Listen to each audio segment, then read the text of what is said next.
Quality और consistent performance के लिए सिर्फ सिल्वर पंप्स एंड मोटर्स, नाम याद रखना।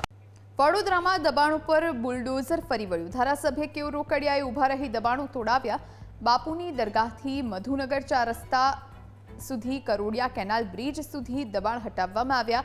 24 મીટરનો નવો રોડ બનાવવાનો હોવાથી આ દબાણ દૂર કરાયા છે। રોડ લાઇનમાં આવતા મકાનોના દબાણો દૂર કરવામાં આવ્યા। આગામી દિવસમાં દબાણ દૂર કરવાની ઝુંબેશ યથાવત રહેશે।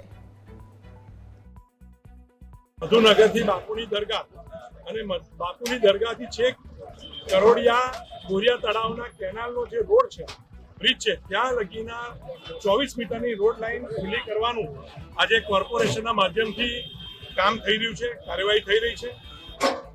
અનેક નાના મોટા દબાણો જે આ વિસ્તારમાં થયા હતા એને દૂર કરવાનું કામ થઈ રહ્યું છે।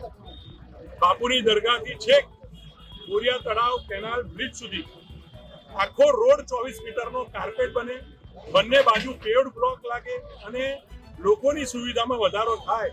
એના માટે જ્યારે રોડ બનાવવાનો કોન્ટ્રાક્ટ અપાઈ ગયો છે ત્યારે આ રોડ લાઇન ખુલ્લી કરીને અમે આ રોડ બનાવવાનો પ્રોસેસ કરી રહ્યા છે।